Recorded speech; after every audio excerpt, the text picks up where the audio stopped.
He was fired for saying a silent prayer on the 50, and now the Supreme Court will hear his plea. Where did he come from? What made him such a fighter? Bremerton, Washington is an hour-long ferry trip across the Puget Sound from Seattle.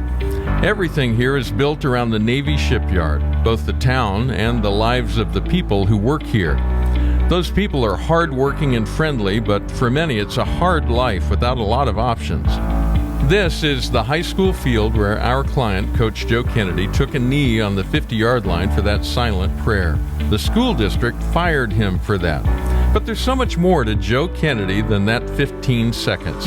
There were years of being a coach, just trying to bring the best out of his players.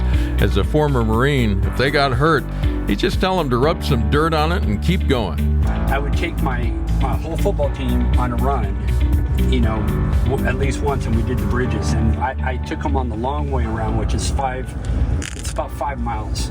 Slow down when you get right up here to this ditch.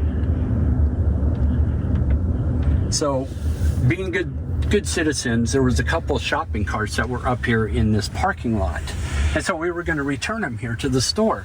And we started running. And, I had to put one of my linemen in mine, and the other coach had one of the linemen in his, and we were racing across that. And I thought, I'm going to be able to go down that hill and just go out the other side. Well, as I went down into it, it was all muddy, and it buried it in, and it just flipped, and I'm holding on, pushing for the life of me, and it flips me, and the wheel came up, hits me right between the legs, flips me up over, and I landed right here in the middle of this road. No idea what happened. I'm just like, oh my gosh. And so coach came over and picked me up, and he's like, you all right? And I was like, get me up. And I couldn't walk, and walked out in front of there, and the rest of the kids came up, and they were, what's wrong, coach? And I was like, oh, just a little tumble. They were like, oh my God, you were flying, your legs were in the air. Like right here. And I said, I go, yeah. And so my coach said, he goes, you sure you're okay? And I was like, no, I'm not okay. And of course my football team says, just rub some dirt on it, coach. What was it like growing up in Bremerton for you? What do you remember from this place? Bremerton was a, kind of low budget town, I would say. A lot of hardworking folks. Nobody had a lot of money. Kind of a tough town. Anytime you're with a blue collar community, it's you got some rough times, and a lot of good people though. A lot of people hear the prayer thing, if you will, the football game and the kneeling at the 50-yard line and all that, and they may make the assumption that you're a preacher's kid. It's not exactly true, is it? No, quite the opposite. I was really one of those troubled youths. I was a bad kid. I'm one of the kids I wouldn't want my kids hanging out with, and really had nothing going for me, and it took a lot of paths. You found yourself living literally on the street when you were like 10, 11 years old. What was that like? Well, when it first happened, you do it out of, anger, and I'll show them, and I don't need anybody else. But after a day of not eating, or it's pouring down rain, or it's 30 degrees outside, and you're out on the streets, and, there's some really spooky people out here. Yeah. And it's scary for a kid. What do you think set you off so much when you were so young?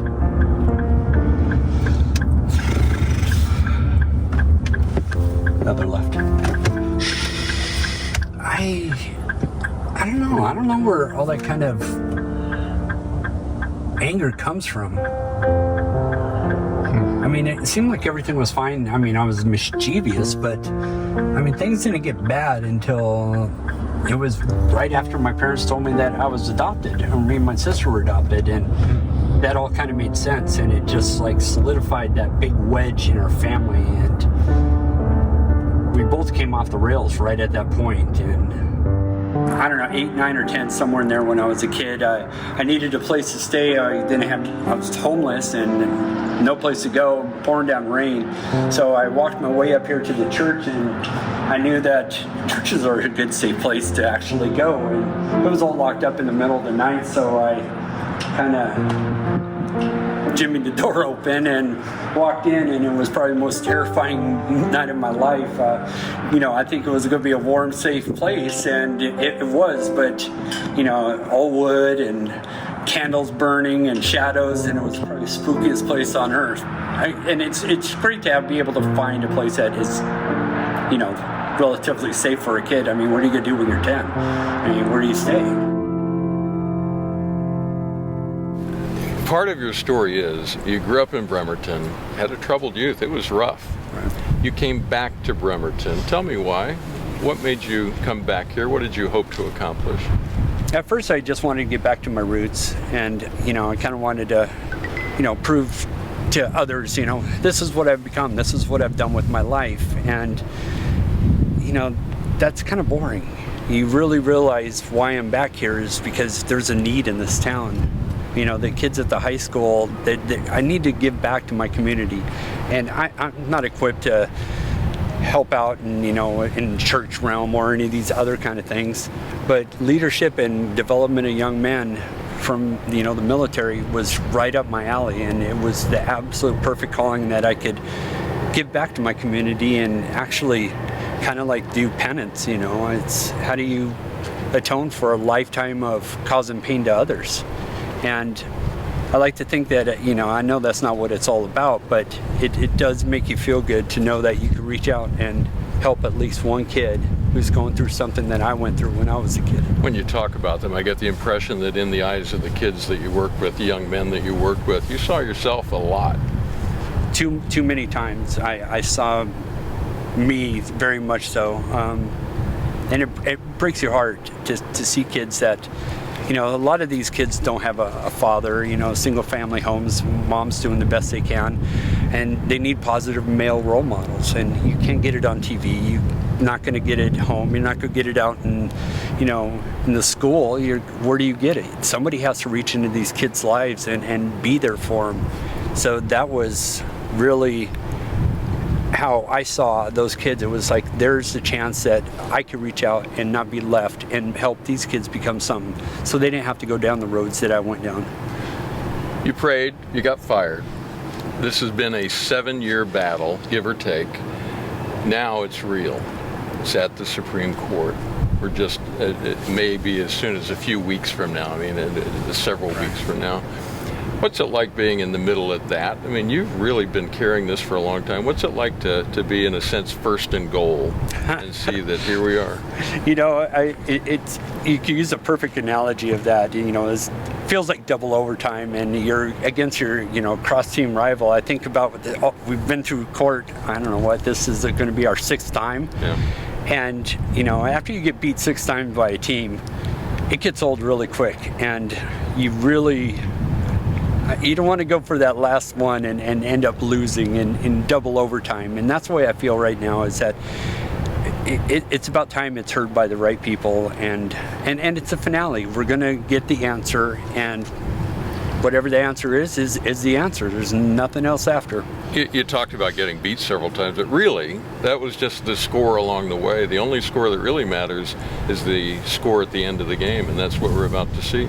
Right, and I always put it towards my marathon when I would run marathons, and it's easy to run 24 miles. It's that last 2 miles when you see the sight. There's the end, and it doesn't seem like it's getting any closer, but it's just right there, and all the pain and all the endurance that you have to go through for that. Like 2 days in football, you train and train and train, and you fight and fight and fight, and finally we're gonna be at that Super Bowl, and we're gonna see what happens at the end. First Liberty has been alongside Coach Joe Kennedy since that night that got him fired for saying a silent 15-second prayer on the 50-yard line. Jeremy Dice is one of our attorneys at First Liberty Institute. Hey, Jeremy. Hey, Stuart. Tell me what this case is really about. This case is going to decide whether or not someone can be fired from their job simply because they can be seen engaged in private prayer. That's exactly what Coach Kennedy did. He walked out to the 50-yard line, took a knee, and maybe 15, maybe 30 seconds worth of prayer by himself at the 50-yard line, and that's why the school district fired him. If he can be fired for that, then every teacher, every coach, and every employee in the country really risks their job if they can be seen engaged in religious activity while on the clock. Now, the Supreme Court is going to hear oral arguments on this. We now, because of COVID, we all get to listen in on those arguments, at least by audio. You don't get to see inside the courtroom. But as you're listening into those arguments, what are you going to be listening for?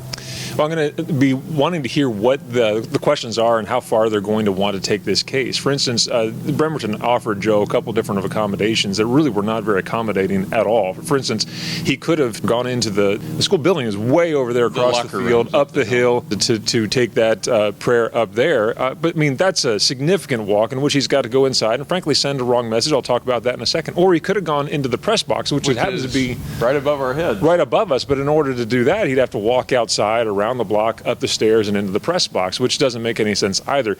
Here's why neither of those accommodations would work out and why Coach was unwilling to accept either of them. That's because no religious activity needs to be hidden from view. And to send that message, especially to the students, would send a message that prayer is wrong and has to be hidden from sight. No one should be fired from their job for engaged in a 15 seconds worth of prayer, but they shouldn't be required to go hide who they actually are. And you've heard Coach say that even today, about how important it is to send that message to students. Bremerton is sending the message that it is wrong to be seen engaged in prayer or seen to be engaged in any religious activity. If that's the standard, then the First Amendment means nothing. I want to hear the justices reaffirm the importance of the free exercise clause in our Constitution. Let's talk about the larger impact of this then. Who else would be impacted by a victory in Joe Kennedy's case, potentially? Yeah, look, every teacher in the country, every coach that is employed by a public school, if they can be seen engaged in religious activity, which is what the Ninth Circuit basically held in this case, then their job is on the line. So if you've got a teacher that is bowing his head over his lunch in the cafeteria, then that teacher can be fired from his job. If you have a teacher wearing a crucifix in the classroom, well, she could be fired from her job. If you have a teacher that is wearing a yarmulke or another one wearing a hijab, all those are outward displays of religion that students can ably see. They should be terminated from their job as well. Even on the football field, what if the quarterback gets hurt and a coach goes to the center of the field with the athletic training staff and bows his head in silent prayer, praying that kid doesn't have a broken leg or torn ACL? Yeah. Well, that could be grounds for termination as well. The breadth of this case, is terrible on that side of it all. But on the other side, if the Supreme Court reverses what the Ninth Circuit held here and upholds the right for people to be able to be who they are in terms of faith while on the job, then that protection becomes much more robust. I think about a case back in the 1960s called Tinker v. Des Moines, which said that neither students nor teachers have to shed their constitutional rights when they walk through the schoolhouse gates. That should apply when it comes out here to the football field as well, and I want to hear that reaffirmation by the Supreme Court. One last question for you. Was it worth it? Absolutely. No doubt in my mind. I would do everything all over again. Because if people don't stand up and fight for what they believe in, I mean, what's the point? Why? How could I have been a coach if I told kids to give up if it got hard? Or you're going to lose, or it's going to cause you some pain. So just quit? No, I couldn't coach, I couldn't be that guy. So yeah, absolutely. If anything, it shows the kids that, hey, you fight until the end. It doesn't matter what the score is, but you never stop fighting.